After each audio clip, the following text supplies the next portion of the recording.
2, we have also secured temporary structures at Odumase, a nearby community. As we enter the rainy season, it is clear that affected citizens cannot remain in tents at Apiatse. Working together with the Future Global Resource Company Limited, FGR, we have secured structures for a planned relocation as a temporary shelter for the Apiatse citizens. 3, we are currently preparing road designs with cost estimates for the Ministry of Roads and Highways. Those of you who may have visited the community know that in building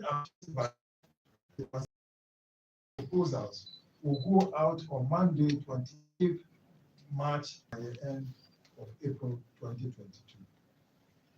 There are many other activities that have been done over the last 2 months. The citizens of Apiatse for their resilience and the warm cooperation they have offered us as we work with them to rebuild their town. I want to especially thank the chief of the area and his elders, Nana Berumi II, Nana Edawase, the regional minister, Honorable Ochildakun, and the municipal chief executive of the Pristia Muni Valley Municipality, Dr. Isaac Dasmani, for their immense leadership during this period. I also want to thank the team and the many government agencies, departments, and personnel who have worked with us during this period. Lastly, I want to thank the Honorable Minister, Honorable Samuel Abujinabo, and His Excellency Nana Addo Dankwa Akufo-Addo. Honor they have done us in trusting us with this important national exercise. We hope to continue to receive the support, feedback, advice, and prayers of everyone as we execute our mandate. But we cannot conclude without thanking our madam, our senior citizen, the most Reverend Dr. Joyce Ayi, for her immense contribution and support, and I'll say leadership in seeking support for the Apiatse community town. Madam, morning, Lord. Thank you. Thank you very much, the Honorable Dr. Wisubu. At this moment, we will take a presentation from Musa, the person of Mr. Mohammed A. Damba. Mr. Damba will do at the end by walking us through a very quick presentation. After which we have Mr. Blanson, Amos, also doing sales. Then we'll take some Q&As from the press.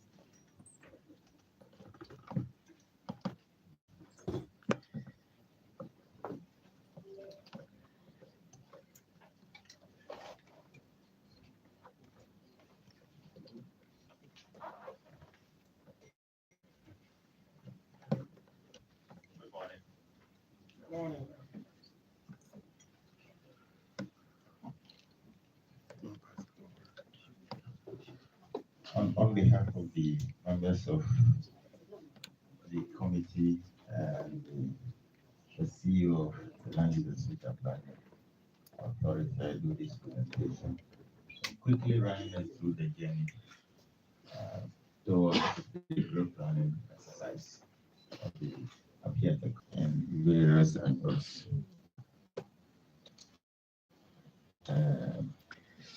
Towards moving the people to the camps. And then finally we are here. This image I know is not that clear, so I'll be switching to a PDF format for the media to be able to capture. But let me do the presentation in this format first. This plan, technically we call it a local plan. It is the lowest in the hierarchy of plans, where you have detailed dimensions of parcels of land and access roads and any other use. For the purposes of reconstruction, remember the people are not being resettled to a green field. They are going to be brought back to where they used to. So we needed to look at a plan that reflects their pre-existing social settings. They lived in a very closely knit, rural, low-level local economy, and a very simple life. Walk around to conduct their daily lives. And so these lines you see about, for those who could remember their geography lessons, indicates the topography. So these are the highlands, these points. The plan covers a total of 200 acres. And because the focus of the plan is to settle human beings, primarily for residential purposes, the residential land takes nearly 40% of the entire land, followed by accesses, roads of various hierarchies, taking about 28%. And because the terms of reference or the aspiration of the president through our ministers to this committee was to have a sustainable community, we have consciously worked a way to have a number of green open spaces. And this takes about 15% of the total land area. So between the residential areas, the green spaces, and the access roads, 82% of the land is gone. So that tells you the focus of the plan. We're seeking to settle the people, make sure everybody gets back his house in a much modern way. There are access ways for people to go about their lives, and then the greenery is not compromised. We have about 26 different locations or sites earmarked for greens and parks and reserves. 26. We do have commercial activities along the major highway. The inventory we did got us to about 31 of them. Shops, containers, kiosks, dealing in retail and services like hairdressing and so on and so forth. And so enough land has been earmarked again along the main road, but this time they're not going to face the highway directly. There is a curb separate and a green space separating the major highway and the sellers. So motorists can still visualize them and quickly pick what they want to buy and move. If we move them anywhere, the local economy would collapse. And so we have been very conscious about that. Now, we know also that the village is not going to remain this way. Already, we have indication that the empty patch between Bogoso and Apiatse is not more than a kilometer. So it's merged already. And so additional parcels of land, up to about 97 parcels of land, have been made available for the expansion of the village.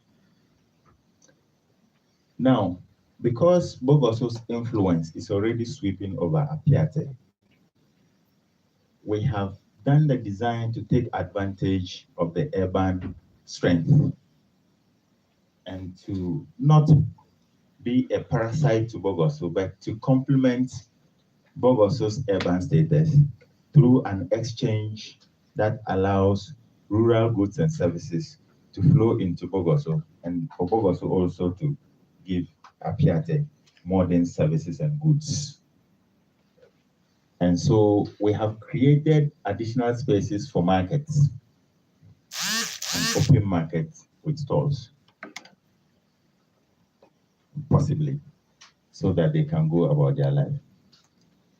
It is significant to go back and mention that a site has been created for a memorial to remember those who lost their lives. And it's been placed right here in the middle of the to ensure that it is visible enough to passers by. And the subsequent designs are going to be quite simple but very catchy and memorializing in a way that will allow maybe trees to be planted around, some seats, and a huge plaque ahead that lists names of people. The community reminded us that they wouldn't want to totally lose their heritage because we are more or less coming to put up modern buildings. And so they are likely to lose memories of how their old structures used to look like. And so the suggestion is to have a miniature version at least of the old housing that they used to have in the wattle and dog format as part of the memorial site. And so I think ultimately this will double into a tourism opportunity. And depending on how it is managed, I'm sure people can drop $1 here and there just to go and see what's there. Moving forward, we have very sensitive ecological assets such as the Mumun stream that we think should be left in its pristine form. And so enough reservation of a total of about 60 feet has been allowed overall to make sure that the stream is not abused. And so some dredging would be done of this stream to ensure that the flows are swift. Because currently we observe during heavy rains, there are flowbacks that flood certain portions of the community. Now, the impact of the explosion was so massive that as we did transect work, we walked across the entire community with the people to give us their version of the plan. So we put this aside because the biggest lesson we have learned in planning communities is that if you do very utopian, nice things and think you are wishing them the best of things, they end up not fitting exactly. And so they made a lot of input, and what we are presenting to you today represents a combination of our thoughts, our inputs, and more importantly, that of the community, the women, the tenants, the landlords, the shop owners, the and the development committee members, church elders. And so, for example, one thing you can all the red spots are churches that immediately we could only cite the Church of Pentecost, which is very visible and collapsed by the roadside. And so we maintained it only to realize during our consultation that there were 5 more that we couldn't see. And there's no way we could have gotten this if we didn't go back to the community. And so was the situation with the flooding, because currently the place is very, very, very dry. I would conclude my presentation on the note of the access routes, which is very important. We have a total, so all the routes you see here combined to about 12.5 to 13 kilometers of roads. But remember, the highway has been fixed already. There are other feeder roads that serve communities like Bubahukete and other areas. This is to Bepo and that is to Bogoso. The concentration of the roadworks is going to be within the community access routes, which is going to be done in phase. This ring road we have created here marks the core area. This is where the wattle and dove structures were, and that is where a lot of the destruction occurred. The works are going to start there. The roads works in particular are going to happen there for the first phase. And you may see this green sustainable community as we said, and so all the major roads are going to be lined with trees with the appropriate canopy sizes so that they don't also overshadow people's homes.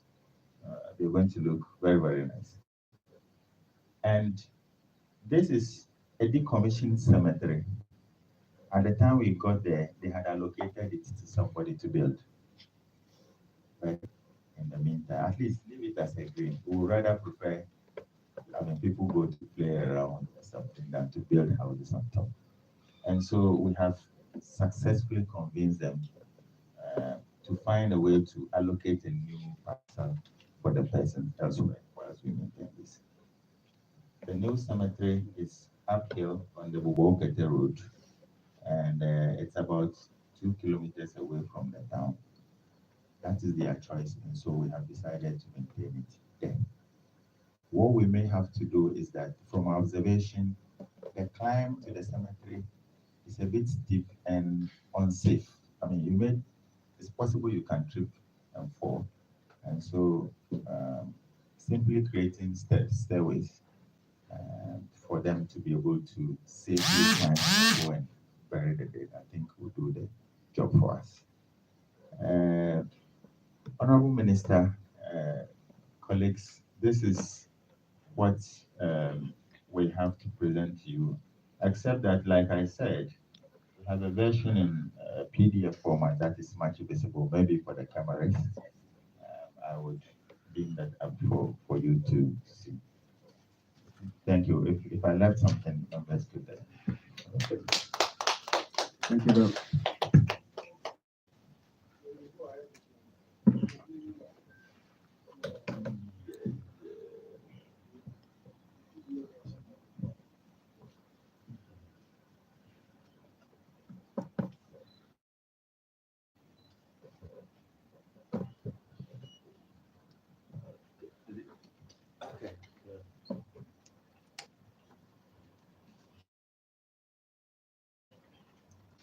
So for those of us who have been there, this is the way to before. There's a filling station, an existing filling station. So by way of orientation, this is the filling station. We can just the carriageway. We have gone back to standards. The highway of this nature should have a reservation less than 60 meters. And so by observing that, for now, once the road is not going to be expanded, we are in place to insulate direct human contact with the highway.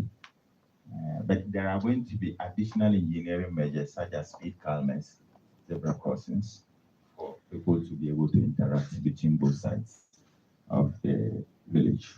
And so in much closer look, this is how the plan looks like. We have the roads in hierarchy. We have 60 feet road, 50, 40, 30, and then 20. The 20 are these, sorry, the little ones you see, where people would simply use as walkthroughs. Vehicles could plow on it, even two vehicles could plow on it. But the community is not one that is motorized, and that is what we encourage, that people should as much as possible walk or ride bicycles than driving through. And so we have intentionally designed the community to discourage, speedy and driving through and so on. So if you want to drive, you may be going through the ring road. Otherwise, if you are in here, you're encouraged to walk, ride your bicycle or something. But it doesn't preclude driving totally, except that the design consciously discourages it. So this is how it looks like. I did speak about the schools, but there's one school site there. We have added another one because by our projection in the next 15 years in the horizon, the classroom pupil ratios would overshoot the standards that are required for a teacher to be able to give good instruction. And so we have created another site to take care of that. So, okay, so these are nature reserves. These are the hilltops. We don't want them to decimate this sensitive ecologies, and so we have decided to encumber them. But carefully connecting the community, potentially with bridges at this point. There's another point here where we'll be connecting with the bridge. You would realize that the roads are not running straight, because if they run straight, you'll be climbing the mountain. We can do it, but it will cost too much, and a good plan should be cost effective. So we tried hard to ensure that we do not, overrun our budgets simply by routing one road. And so this also has been carefully looked at.